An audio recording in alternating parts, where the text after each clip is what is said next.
Welcome to top news. YSRCP 5 ఏళ్ల పాలనలో ఏపీలో ఆర్థిక విధ్వంసం జరిగిందని సినీ నటుడు శివాజీ మండిపడ్డారు. చిలకలూరిపేట కూటమి అభ్యర్థి ప్రత్తిపాటి పుల్లారావుకు మద్దతుగా బుధవారం ఆయన ఎన్నికల ప్రచారంలో పాల్గొన్నారు. రాష్ట్రంలో 5 ఏళ్లలో జరిగిన ఆర్థిక విధ్వంసంతో 5 బుల్లెట్ రైళ్లు వేయొచ్చని శివాజీ విమర్శించారు. ఈ రోజు 44 డిగ్రీల్లో ఆయన మీటింగులు చెప్తా ఉన్నాడంటే ఆయన చూడని పదవా, ఆయన చూడని పవరా, ఆయనకు తెలియని నాయకులా, ఆయనకు తెలియని రాజకీయమా?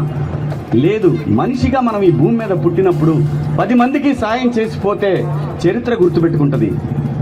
ఒక మనిషి వినాశనం చేసిపోయాడు అంటే అది కూడా చరిత్ర గుర్తుపెట్టుకుంటుంది. మంచి చేయడం చేత కాదు కాబట్టి ఏదో ఒకటి చేద్దామని వినాశనానికి పూనుకున్నాడు మన ఆపద్ధరం ముఖ్యమంత్రి గారు.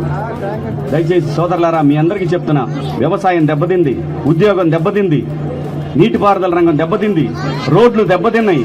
రేపు పొద్దున మీ బిడ్డల భవిష్యత్తు ఒక్కసారి ఆలోచించండి. మీ బిడ్డలకు భవిష్యత్తు లేదు. కొత్తగా కంపెనీలు రావాలా, ఒక మహానగరం నిర్మించబడాలా, ఈ రాష్ట్రంలో ఈ దేశంలో ఒక విప్లవం, చంద్రబాబు నాయుడు గారు అనే మనిషి ఐటీ రంగంలో ఒక విప్లవం తీసుకొచ్చాడు. ప్రతి ఒక్కరికి తెలిసి ఈ విషయం, ప్రపంచానికి తెలిసి ఈ విషయం. కానీ మనకు తెలిసి కూడా తెలిసి తెలియనట్లు నటించాలనుకుంటారు కొంతమంది. ఇక మీద నటించారు అని అంటే మాత్రం మీ బిడ్డలకి భవిష్యత్తు ఉండదు.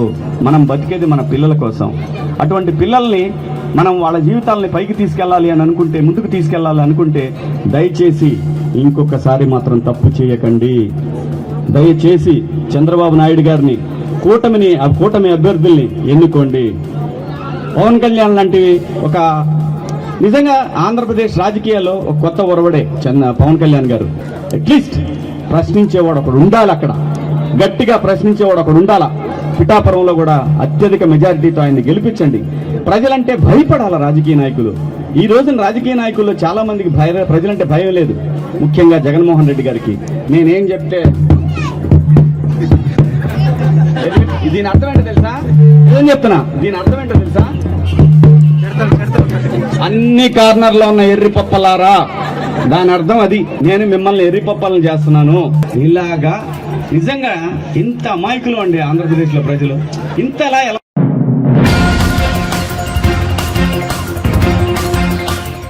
వైఎస్ఆర్సీపీ మేనిఫెస్టో తెల్ల కాగితంతో సమానమని ఎన్టీఆర్ తనయుడు నందమూరి రామకృష్ణ వ్యాఖ్యానించారు. కృష్ణా జిల్లా పెనమలూరు నియోజకవర్గం కానూరులో టీడీపీ అభ్యర్థి బోడే ప్రసాద్ కు మద్దతుగా ఆయన ఎన్నికల ప్రచారంలో పాల్గొన్నారు. అసెంబ్లీ అభ్యర్థిగా బోడే ప్రసాద్, ఎంపీ అభ్యర్థిగా బాలశౌరి అత్యధిక మెజార్టీతో గెలుస్తారని ధీమా వ్యక్తం చేశారు. కూటమి మేనిఫెస్టో ఏపీ అభివృద్ధికి బాటలు వేస్తుందని పేర్కొన్నారు. రాష్ట్ర భవిష్యత్తు బాగుండాలంటే ముందు చూపు ఉన్న చంద్రబాబు సీఎం కావాలని ఆకాంక్షించారు. కూటమి అభ్యర్థులను భారీ మెజార్టీతో గెలిపించాలని ప్రజలకు విజ్ఞప్తి చేశారు. టీడీపీ మేనిఫెస్టో చాలా ఆనందం, బ్రహ్మాండంగా ఉంది. ఈ మేనిఫెస్టో అనేది డెవలప్మెంట్ మేనిఫెస్టో అనేది మన వైఎస్ఆర్సీపీ మేనిఫెస్టో చాలా కాకపోతే ఏం లేదు. భవిష్యత్తు మంచి మేనిఫెస్టో అందరూ ఆదరిస్తున్నారు. వైసీపీ మేనిఫెస్టో టీడీపీ మేనిఫెస్టో వ్యత్యాసం చాలా తేడా ఉంది. ఏముంది ఇసుక మేనిఫెస్టో ఏం లేదు. అది కాగితం తప్పితే ఏం లేదు. పక్కన అవునే డబ్బులు ఇవ్వడం, పక్కన ప్రతిపాలకి పక్కన 1000 రూపాయలు గుంజుకోవడం తప్పితే దీన్ని మేనిఫెస్టో అందరూ టెక్ చేయడం తప్పితే ఓటర్స్ని పక్కన 10 రూపాయలు విధంగా 1000 రూపాయలు ఎలక్ట్రిసిటీ పవర్ కానివ్వండి, బస్ ఛార్జెస్ కానివ్వండి, అన్ని రూపాయలు రేట్లు పెంచేసి కావున మద్యం కానివ్వండి, శాండ్ కానీ పన్ను భవిష్యత్తు కూడా పోయింది మన రాష్ట్రానికి.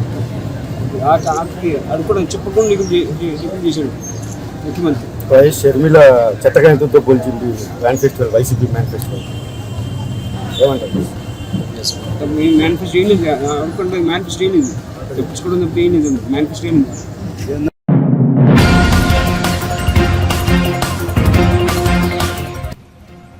గడప గడపకు మన ప్రభుత్వం సిద్ధం, మేమంతా సిద్ధం వంటి కార్యక్రమాలు తీసుకొచ్చిన వైసీపీ మరో 11 రోజుల్లో ఎన్నికలు రానుండగా కొత్త కార్యక్రమం చేపట్టింది.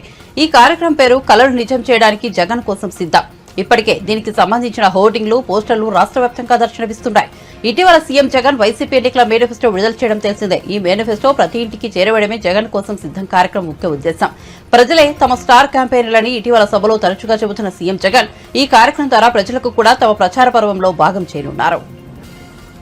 వేయొద్దని చెప్పిన దమ్మున్నడు జగను, చెప్పిన మాట చెప్పినట్టుగా చేసిన మా రాజన్న కొడుకుర జగను.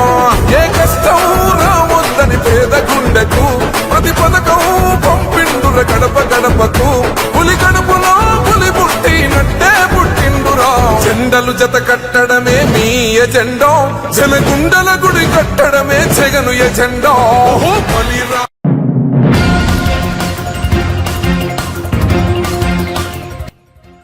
బీజేపీ నేతలు ఏం మాట్లాడినా ఎన్నికల సంఘం నోటీసులు ఇవ్వడం లేదని, కానీ కేసీఆర్ గొంతును మాత్రం నొక్కారని బీఆర్ఎస్ వర్కింగ్ ప్రెసిడెంట్ కేటీఆర్ ఆగ్రహం వ్యక్తం చేశారు. గురువారం ఆయన బీఆర్ఎస్ భవన్ లో మాట్లాడుతూ ఎన్నికల సంఘం కూడా బీజేపీ కనుసన్నల్లో పనిచేస్తోందని ఆరోపించారు. తాము ఫిర్యాదు చేస్తే పట్టించుకోవడం లేదన్నారు. శ్రీరాముడి ఫోటోతో ప్రచారం చేస్తున్న అరుణ్ గోయల్ పై చర్యలు ఎందుకు లేవని ప్రశ్నించారు. మత విద్వేషాలు రెచ్చగొడుతున్న ప్రధాని మోదీకి కేంద్ర హోంమంత్రి అమిత్ షాకు నోటీసులు జారీ చేయడం లేదని ఆరోపించారు. కానీ ఆవేదనతో మాట్లాడిన కేసీఆర్ పై మాత్రం 48 గంటల పాటు నిషేధం విధించారని ఆగ్రహం వ్యక్తం చేశారు. రాష్ట్రంలో దేశంలోని ప్రస్తుత పరిస్థితులు చూస్తుంటే కేంద్ర ప్రభుత్వం వారు తీసుకున్న నిర్ణయాలు, దానికి అనుగుణంగా జరిగిన నియామకాలు, స్వయం ప్రతిపత్తి సంస్థల్ని తమ గుప్పిట్లో పెట్టుకుని ఆటాడిస్తున్నట్లుగా తెలిసిపోతోందన్నారు.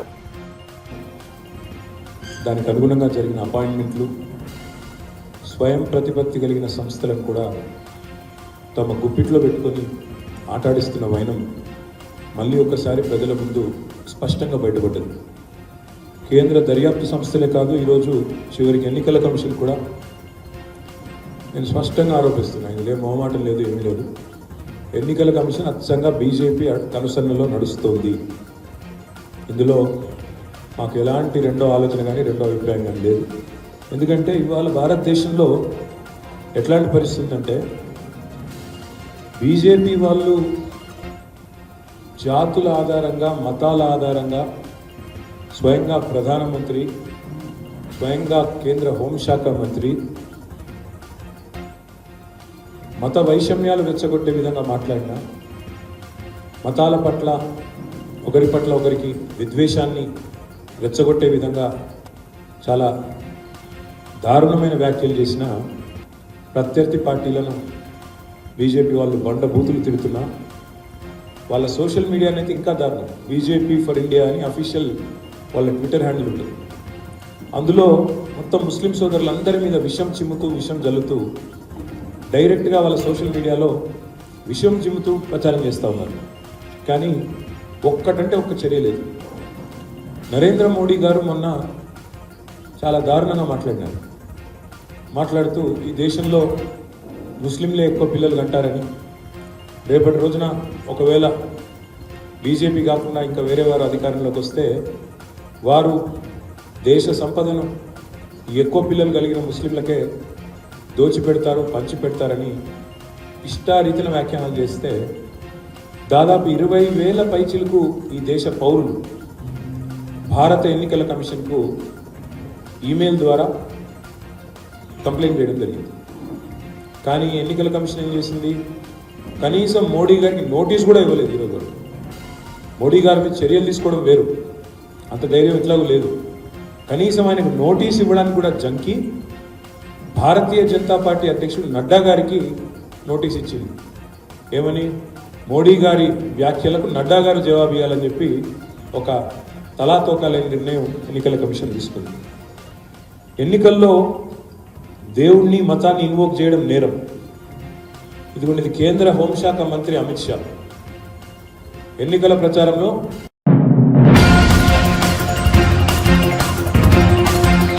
సీఎం రేవంత్ పై నిజామాబాద్ బీజేపీ ఎంపీ అభ్యర్థి ధర్మపురి అరవింద్ కీలక వ్యాఖ్యలు చేశారు. జూలై 14 రేవంత్ రెడ్డికి డెడ్ లైన్ అని హెచ్చరించారు.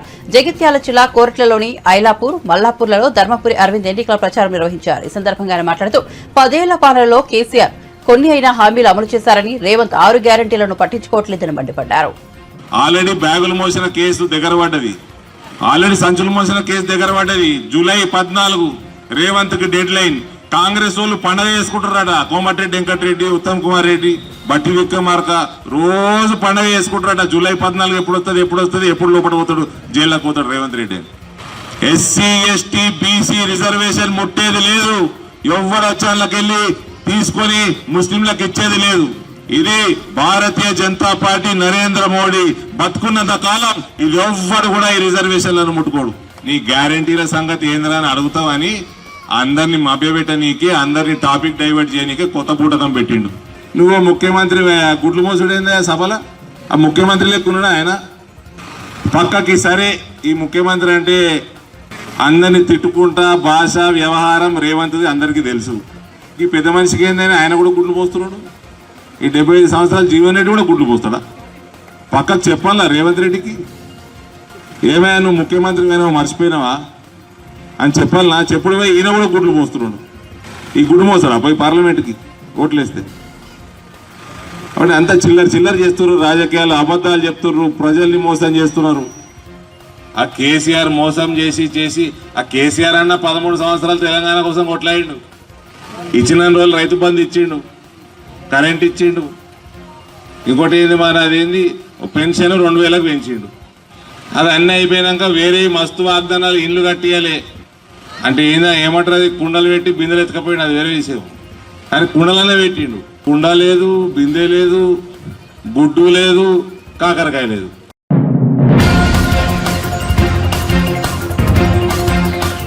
ముఖ్యమంత్రి రేవంత్ రెడ్డి సెన్సేషన్ కోసం మహిళలను కించపరిచేలా మాట్లాడుతున్నారని బీఆర్ఎస్ ఎమ్మెల్యే సబితా ఇంద్రారెడ్డి ధ్వజమెత్తారు. కాంగ్రెస్ అభ్యర్థి లక్ష్మారెడ్డిపై 60,000 ఓట్ల మెజార్టీతో గెలిచిన తనను త్రుటిలో తప్పించుకుని మహేశ్వరంలో గెలిచారని రేవంత్ అనడం సరికాదన్నారు.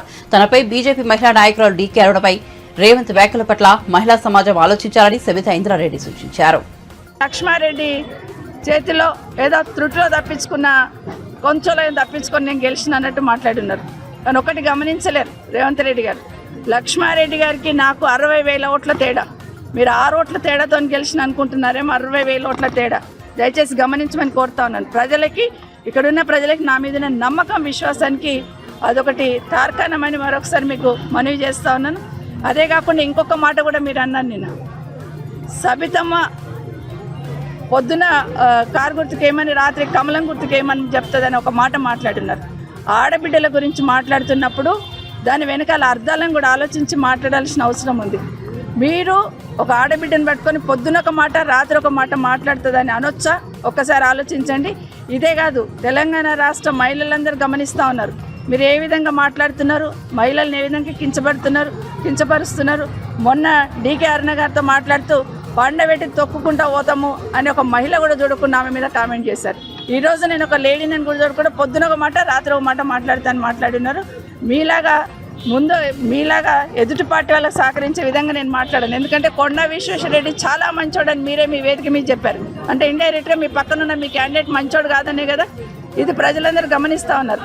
మీరే బీజేపీ పార్టీని గెలిపించడానికి ఈ రాష్ట్రంలో కంకణం కట్టుకున్నారనేది ప్రజలకు తెలుసు. ఈరోజు కాంగ్రెస్ పార్టీ కార్యకర్తలకు కూడా తెలుసు. అది గమనిస్తూ ఉన్నారు కింది స్థాయిలో ఏం జరుగుతుంది అనేది. ఏదైనా మాట్లాడుతున్నప్పుడు, ఎందుకంటే మాట్లాడుతున్నప్పుడు ఆడబిడ్డల గురించి మాట్లాడుతున్నప్పుడు కాస్త ఆలోచించి మాట్లాడమని ముఖ్యమంత్రి గారు కోరుతా ఉన్నాను. ఎందుకంటే ఏ మాట మాట్లాడుతున్నా కూడా ఏదో సెన్సేషనల్ కోసం దయచేసి మాట్లాడొద్దని మరొకసారి విజ్ఞప్తి చేస్తూ,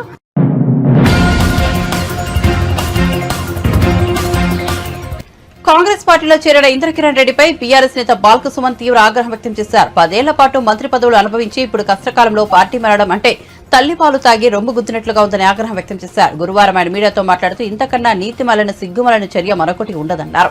ఉమ్మడి ఆదిలాబాద్ జిల్లాలో ఆయనకు 2 సార్లు మంత్రిగా కేసీఆర్ అవకాశం ఇచ్చారన్నారు. ఓ పార్టీ అంతకంటే ఎక్కువ అవకాశం ఏమిస్తుందని ప్రశ్నించారు. ఒక మనిషికి అంతకన్నా ఇంకెక్కువ అవకాశం ఏమిస్తుంది? ఈ సావుదాల కల్లా పోయి చేసేది ఏమున్నది నాకు అర్థం కాదు. 74, 75 ఉంటే మా ఇంద్రకరణ్ రెడ్డి గారికి ఈ టైంలో కాంగ్రెస్ పార్టీలో పోయి చేసేది ఏముంటుంది? ఇంత మంచిగా నిన్ను ఆదరించి హక్కునే చేర్చుకొని 2 టర్ములు ఎంతోమంది మీద ఇట్లా మొదటి నుంచి పార్టీ పుట్టినట్టు నుంచి పనిచేసిన వాళ్ళకి మాకు మంత్రులకు అవకాశాలు రాలే. ఎంతోమందికి రాలే, సీనియర్లకు రాలే, మొదటి నుంచి ఆ కుటుంబంతో సన్నిహితంగా ఉన్న వాళ్ళకి రాలే. ఇవాళ నీకు ఒక అవకాశం వచ్చింది. 2 టర్ములు దాదాపు 9.5-10 సంవత్సరాలు నీకు అవకాశం వస్తే ఇవాళ తల్లి పాలు తాగి రొమ్ము గుద్దేటట్టుగా, ఇవాళ తిన్నింటి వాసాలు లెక్క పెట్టేటట్టుగా ఇంద్రకరణ్ రెడ్డి గారు చేసినటువంటి చర్య చాలా దుర్మార్గం. ఆయనకు తగిన రీతిలో బుద్ధి చెప్పాలి నిర్మల్ అసెంబ్లీ నియోజకవర్గ ప్రజలు. ఆయన ఏ కాంగ్రెస్ పార్టీలోకి పోయిండో ఆ కాంగ్రెస్ పార్టీని నిజంగా నామమాత్రంగా ఆ పార్టీకి అక్కడ ఓట్లు వచ్చేటట్టుగా ప్రజలు చర్యలు తీసుకోవాలి. ఆదిలాబాద్ పార్లమెంట్ సీట్ మీద డెఫినెట్గా ప్రభావం పడుతుంది. పెద్దపల్లి పార్లమెంట్ సీట్ మీద కూడా డెఫినెట్గా ప్రభావం పడుతుంది. కాంగ్రెస్ పార్టీ ఇటువంటి వాళ్ళందరినీ కూడా కాంగ్రెస్ పార్టీ చేర్చుకోవడం ద్వారా కాంగ్రెస్ పార్టీ వాళ్ళ మలినమైపోతుంది. నిజమైన కాంగ్రెస్ పార్టీ కార్యకర్తలు జెండాలు మోసిన వాళ్ళు, చెప్పులు అరిగేలా తిరిగిన వాళ్ళు, పార్టీ కోసం 10 ఏళ్ళు ప్రతిపక్షంలో ఉన్నప్పుడు కష్టపడ్డ వాళ్ళ హృదయాలు ఇవాళ నిజంగా బాధపడుతుంది. ఇది కరెక్ట్ పద్ధతి కాదని చెప్పి వాళ్ళంతా ఎంతో ఆవేదన చెందుతున్నారు. కాబట్టి డెఫినెట్గా ఐక్యరెడ్డి గారు తీసుకున్నటువంటి నిర్ణయం చాలా తప్పుడు నిర్ణయం. దానికి తగిన రీతిలో ప్రజలే ఆయనకు జవాబు చెప్తారు. ఎందుకంటే ప్రజలు ఇటువంటి సహించరు. నేను ఒక ఉదాహరణ చెప్తున్నా. ఇవాళ 4 సీట్లలో మా పార్టీ వాళ్ళని తీసుకొని పోయి క్యాండిడేట్గా పెట్టిన రేవంత్ రెడ్డి. ఈ 4 చోట్ల కాంగ్రెస్ పార్టీ 3rd ప్లేస్ పోతుందని సునీల్ కనుగోలు టీం సర్వే చెప్తా ఉంది. దాని ఇంపాక్ట్ రాష్ట్రమంతా కూడా పడుతున్నది ఈ 4 అభ్యర్థులు పెట్టడం వల్ల. మల్కాజ్గిరిలో సునీత మహేందర్ రెడ్డి గారు, సికింద్రాబాద్లో దానం నాగేందర్ గారు, చేవెళ్లలో రంజిత్ రెడ్డి గారు, వరంగల్లో కడియం కావ్య గారు, ఈ 4 మా పార్టీ నుంచి తీసుకొని పోయి కాంగ్రెస్ పార్టీ ఎంపీ అభ్యర్థులుగా పెట్టడం వల్ల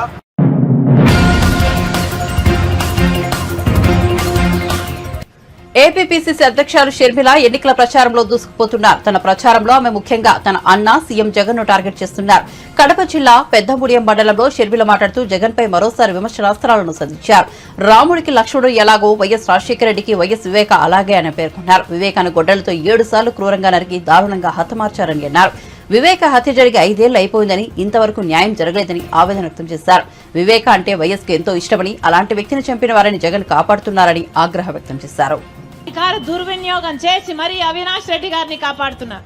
ఇది సరిపోలేదు అన్నట్టు ఈ రోజు మళ్ళీ అవినాష్ రెడ్డి గారికే టికెట్ ఇచ్చారు. అంటే జగన్మోహన్ రెడ్డి గారు ఏం చెప్పదలుచుకున్నారు అంటే, హత్య చేయించిన వాళ్ళే మళ్ళీ ఎన్నిక కావాలి, అధికారంతో మళ్ళీ తప్పించుకోవాలి, హత్య చేయించిన వాళ్ళే మళ్ళీ చట్టసభలకు వెళ్ళాలి అని చెప్తున్నారు. మరి ఇది అన్యాయం కాదా? అందుకే రాజశేఖర రెడ్డి బిడ్డ ఈ అన్యాయాన్ని వ్యతిరేకిస్తుంది. నేను రాజశేఖర రెడ్డి బిడ్డను. పులి కడుపున పులే పుడుతుంది. ఎవరికి భయపడేది కాదు రాజశేఖర రెడ్డి బిడ్డ. అలాగని అన్యాయం జరుగుతుంటే సహిస్తూ నించొని చూసేది కూడా కాదు రాజశేఖర రెడ్డి బిడ్డ. ఈరోజు అన్యాయం జరుగుతుంది కాబట్టి ధైర్యంగా నిలబడి ఎదిరిస్తుంది రాజశేఖర రెడ్డి బిడ్డ. మీరు ఏ పక్షాన ఉన్నారో, నేరం పక్షాన ఉన్నారో, న్యాయం పక్షాన ఉన్నారో ప్రజలందరూ నిర్ణయించుకోవాల్సిన సమయం వచ్చింది. ఒక పక్క నేను నిలబడ్డాను, రాజశేఖర రెడ్డి బిడ్డ నిలబడింది. ఇంకో పక్క రాజశేఖర రెడ్డి గారి తమ్ముడు వివేకానంద రెడ్డి గారిని హత్య చేయించిన అవినాష్ రెడ్డి గారు ఇంకో వైపు నిలబడ్డారు. మీకు ఎంపీగా రాజశేఖర రెడ్డి బిడ్డ కావాలో, లేకపోతే రాజశేఖర రెడ్డి గారి తమ్ముడు వివేకానంద రెడ్డి గారిని హత్య చేయించారు అని సిబిఐ చార్జ్ షీట్ లో అక్యూజ్డ్ గా చేర్చిన అవినాష్ రెడ్డి కావాలో మీరు నిర్ణయించుకోవాల్సిన సమయం ఉంది. ఒక పక్క నేనున్నా, ఒక పక్క అవినాష్ రెడ్డి ఉన్నాడు. ఒక పక్క న్యాయం ఉంది, ఒక పక్క నేరం ఉంది. ఒక పక్క ధర్మం ఉంది, ఒక పక్క డబ్బు అధికారం ఉంది. మీరు ఏ వైపో, మీరు వివేకానంద రెడ్డి గారికి న్యాయం చేస్తారో లేదో మీ చేతుల్లోనే ఉంది. అన్న వివేకానంద రెడ్డి గారు నేను మీకు పరిచయం చేయాల్సిన అవసరం లేదు. రాజశేఖర రెడ్డి గారు ముఖ్యమంత్రిగా అంత అద్భుతమైన పాలన చేశాడు, అన్ని అద్భుతమైన పథకాలను చేశాడు. అలాంటి రామునికి లక్ష్మణుడుగా నిలబడిన ఆయన వివేకానంద రెడ్డి గారు ఎవరైనా ఏదైనా సమస్య తీసుకెళ్తే వాళ్ళని ఆయన కారులోనే కూర్చోబెట్టుకుని ఆఫీసర్ వరకు తీసుకెళ్లి ఆ సమస్యను పరిష్కరించే ప్రజా నాయకుడు వివేకానంద రెడ్డి గారు. అలాంటిది గొడ్డల వేటుకు అంత ఘోరంగా క్రూరంగా ఆయనను చంపేస్తే ఈ రోజు వరకు ఆయనకు న్యాయం చేయలేదు. అందుకే ఆయన బిడ్డ ప్రజా తీర్పు కోసము మీ దగ్గరికి వచ్చింది. ఆయన బిడ్డ ఇన్ని రోజులు 5 సంవత్సరాలు ప్రతి గడపను తొక్కింది, కోర్టు తిరిగింది, న్యాయం కోసం వెతుకుతూనే ఉంది. ఈ రోజు మిమ్మల్ని అడుగుతున్నాం, న్యాయం చేయండి, వివేకానంద రెడ్డి గారికి న్యాయం చేయండి. నేను రాజశేఖర రెడ్డి బిడ్డనన్నా, నన్ను గెలిపిస్తే రాజశేఖర రెడ్డి బిడ్డ మాటిస్తుంది, నేను రాజశేఖర రెడ్డి బిడ్డను మీ బిడ్డనవుతా. నన్ను గెలిపించండి, మీ బిడ్డనవుతా, మీ బలం అవుతా.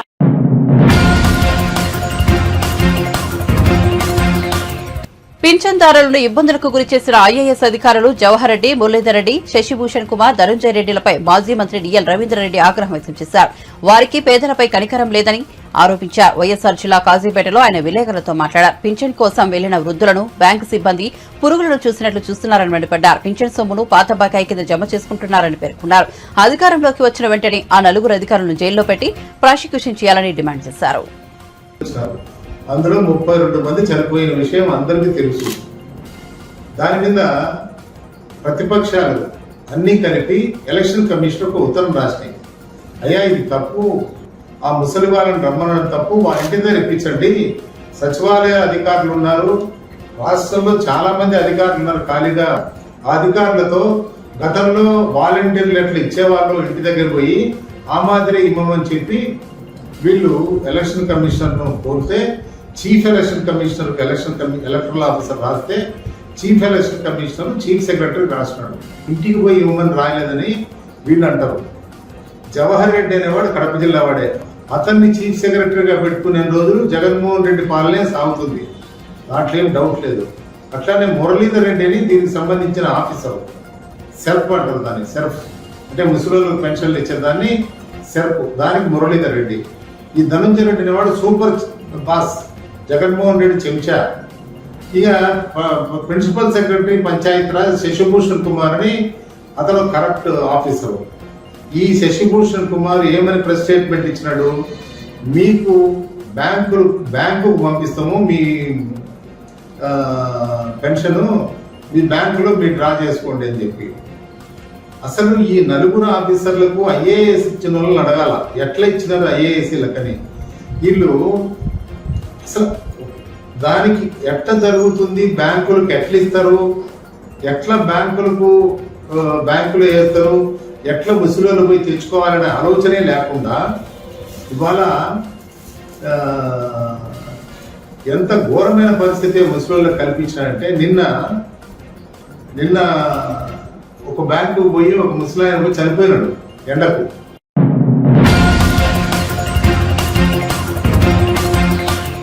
ఏపీ ఆర్థిక పరిస్థితి అస్తవ్యస్తంగా ఉందని విశ్రాంత ఐఏఎస్ పూర్వ ఆర్థిక శాఖ కార్యదర్శి పివి రమేష్ అన్నారు. తిరుపతిలోని ఓ ప్రైవేట్ హోటల్లో సిటిజన్ ఫర్ డెమోక్రసీ ఆధ్వర్యంలో ఆంధ్రప్రదేశ్ అభివృద్దిపై నిర్వహించిన చర్చాగోష్ఠిలో ఆయన పాల్గొన్నారు. ప్రతి పౌరుడు తమ భవిష్యత్ కోసం ఓటు హక్కును వినియోగించుకోవాలని పిలుపునిచ్చారు. మద్యపానం నుంచే రాష్ట్రానికి అధిక ఆదాయం వస్తోందని, విచ్చలవిడి మద్యం అమ్మకాలతో పేదల ఆరోగ్యం దెబ్బతింటోందన్నారు. ప్రభుత్వం అంటే బటన్ నొక్కడమే కాదని ప్రజలతో నిరంతరం సంభాషించాల్సిన అవసరం ఉందన్నారు. రాష్ట్రంలో విడుదలవుతున్న ఉత్తర్వులన్నింటినీ రహస్యంగా ఉంచుతున్నారని పేర్కొన్నారు. ప్రభుత్వంలో ఏం జరుగుతుందో ప్రజలకు తెలిసే అవకాశం లేకుండా చేశారన్నారు. ఐఏఎస్, ఐపీఎస్ స్వప్రయోజనాల కోసం వ్యక్తులను దాహోసమైతే రాజద్రోహం చేసినట్లేరన్నారు. నువ్వు చట్టసభకు వెళ్ళి మాకు మంచి చెయ్యి, మాకు ఓటు వేసినా వేయకపోయినా కూడా అనే ఈ నిర్ణయం ద్వారా ప్రభుత్వాలు చిన్న చిన్న పనులు చేసో, లేకపోతే ప్రజల్ని మభ్యపెట్టో, లేకపోతే ప్రజలకి డబ్బులు పంచిపెట్టే మార్పు రాదు. ఆ రోజులు పోయినాయి. ప్రజలు చైతన్యవంతులయ్యారు. ముఖ్యంగా యువకులకి భవిష్యత్తు మీద మంచి అవగాహన ఉంది. ఇది ఆర్టిఫిషియల్ ఇంటెలిజెన్స్ రోజులు, ఇది రోబోటిక్స్ రోజులు. కాబట్టి ఈ 4th ఇండస్ట్రియల్ రెవల్యూషన్ సమయంలో ప్రజలు 5th ఇండస్ట్రియల్ రెవల్యూషన్ తీసుకొస్తారో ఆంధ్రప్రదేశ్లో అని నేను భావిస్తున్నాను. ఐఏఎస్, ఐపీఎస్ అధికారుల్ని కేంద్ర ప్రభుత్వం, ప్రెసిడెంట్ ఆఫ్ ఇండియా, రాష్ట్రపతి నియమిస్తారు. నియమించిన తర్వాత రాజ్యాంగంలో, ఏ రాజ్యాంగంలో కూడా ఈ యొక్క హక్కు ఏర్పాటు లేదు. మన రాజ్యాంగంలో ఆర్టికల్ 309 నుంచి 311 వరకు కూడా ఆల్ ఇండియా సర్వీసెస్ వాళ్ళకి కొన్ని నిబంధనలు కల్పించారు. అవి ఏమిటంటే, మిమ్మల్ని కేంద్ర ప్రభుత్వం అనుమతి లేకుండా ఉద్యోగం నుంచి తీసేయడానికి వీల్లేదు, కేంద్ర ప్రభుత్వ అనుమతి లేకుండా మిమ్మల్ని సస్పెండ్ చేయడానికి వీల్లేదు, ఒకవేళ అనివార్య కారణాల వల్ల మీరు చేసినట్లయితే మీరు వెంటనే కేంద్ర ప్రభుత్వం అనుమతి తీసుకోవాలి. ఇటువంటి కొన్ని నిబంధనలు ఉన్నాయి. ఇదంతా ఎందుకు క్రియేట్ చేశారంటే, ఏ రాజకీయ పార్టీ అధికారంలోకి వచ్చినా కూడా ఈ అధికారులు 35 నుంచి 36 సంవత్సరాల పాటు అధికారంలో ఉంటారు. వీళ్ళు ఉన్నదెందుకు? ఒక ప్రభుత్వం నుంచి ఒక ప్రభుత్వానికి, ఒక పార్టీ నుంచి ఇంకొక పార్టీకి వీళ్ళు కంటిన్యూటీ ఏర్పాటు చేసి ప్రభుత్వ విధానాలు, ప్రభుత్వం ముందుకు వెళ్లే దారి చూపిస్తారనే ఉద్దేశంతో ఏర్పాటు చేశారు. కాబట్టి ఐఏఎస్, ఐపీఎస్ అధికారులకి ఏ ప్రలోభాలకి లోపడవలసిన అవసరం లేదు, భయపడవలసిన అవసరం లేదు. చట్టం ప్రకారం, రాజ్యాంగం ప్రకారం, న్యాయం ప్రకారం, కోర్టు ఉత్తర్వుల ప్రకారం నడుచుకోవాల్సిన అవసరం ఉంది. అలా కాకుండా మాకు మంచి పదవులు వస్తాయనో, లేకపోతే మాకు సైడ్ బిజినెస్ చేసుకోవచ్చనో, లేకపోతే మాకు రాజకీయ పదవులు వస్తాయనో భావంతో ఉంటే వాళ్ళు ప్రజలకు పెద్ద ద్రోహం చేసినట్లు నేను భావిస్తాను. అది వారి మీద రాజ్యాంగం, ప్రజలు, ప్రభుత్వం పెట్టిన నమ్మకాన్ని వమ్ము చేసిన వాళ్ళు అవుతారు. అది రాజద్రోహం కింద వస్తుందని నేను భావిస్తున్నాను.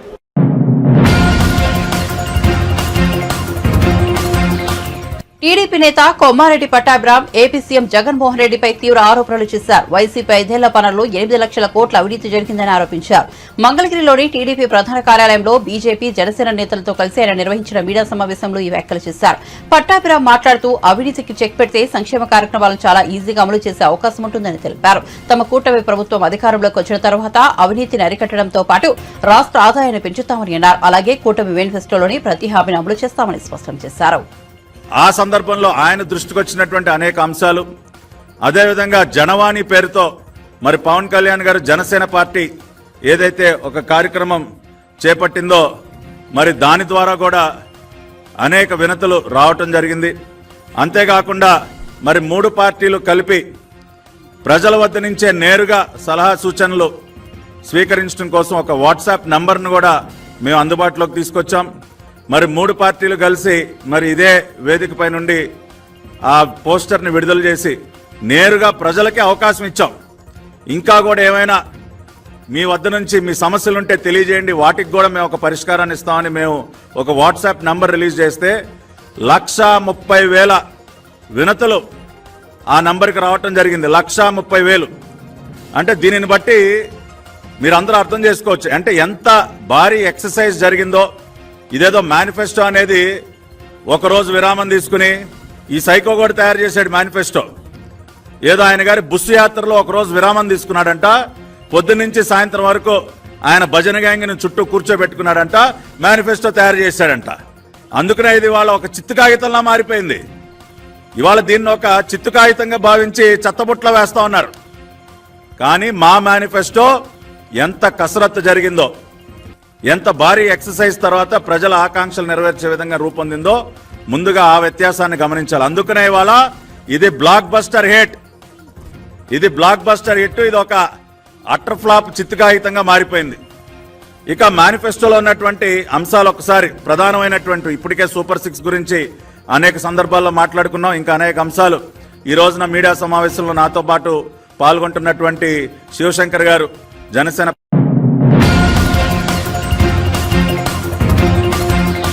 రాహుల్ గాంధీని ప్రధాని చేసేందుకు పాకిస్తాన్ తహతహలాడుతోందని ప్రధాని నరేంద్ర మోదీ ఎద్దేవా చేశారు. రాహుల్ గాంధీపై పాక్ మాజీ మంత్రి ప్రశంసలు కురిపించారు. ఆయన వ్యాఖ్యల నేపథ్యంలో ప్రధాని గురువారం స్పందించారు. గుజరాత్ లో ఎన్నికల ప్రచారంలో పాల్గొన్న ప్రధాని మోదీ మాట్లాడుతూ కాంగ్రెస్ యువరాజు కోసం దాయాది పాక్ నేతలు కూడా ప్రార్థనలు చేస్తున్నారని ఎద్దేవా చేశారు. కాంగ్రెస్ పాక్ మధ్య బంధం మరోసారి తేటతెల్లమైందన్నారు. దేశంలో కాంగ్రెస్ నానాటికి బలహీనపడుతోందని, ఇక్కడ కాంగ్రెస్ దిగజారిపోతుంటే పాకిస్తాన్ కన్నీళ్లు పెట్టుకుంటోందని వ్యాఖ్యానించారు. కాంగ్రెస్ పార్టీ పాక్ అభిమాని అని, దీంతో రాహుల్ గాంధీని ప్రధానిగా చేయాలని ఉవ్విళ్లూతోందని చురకలంటించారు. భారత్ బలహీనంగా ఉండాలని మన శత్రువులు కోరుకుంటారని పేర్కొన్నారు. 2014 ముందు ఉన్న ప్రభుత్వం మరోసారి రావాలని దాయాది దేశం కోరుకుంటోందన్నారు. मोदी के आने तक देश में 2 संविधान थे. एक संविधान से देश चलता था, दूसरे संविधान से जम्मू कश्मीर चलता था. क्या ये बाबा साहब आंबेडकर का अपमान नहीं था? क्या ये भारत के संविधान का अपमान नहीं था? क्या हिंदुस्तान के कोटि कोटि जनों का अपमान नहीं था? मैं सरदार पटेल की भूमि से आता हूं. अगर सरदार पटेल होते तो देश का संविधान जम्मू कश्मीर में भी शान से लगा होगा. लेकिन जो काम सरदार साहब का अधूरा रह गया, ये धरती का संतान, आपका संतान, ये सेवक उसे पूरा कर पाया. 370 गई, 370 को जमीन में गाड़ चुका हूं. और मैं कांग्रेस के शाही परिवार को, कांग्रेस के शाहजादे को खुली चेतावनी देता हूं. अगर उनके हिडन एजेंडा है तो हिम्मत के साथ देश के सामने आके कहे कि वो धारा 370 फिर से लागू करेंगे, मैं देखता हूं बाबा साहब आंबेडकर का अपमान करने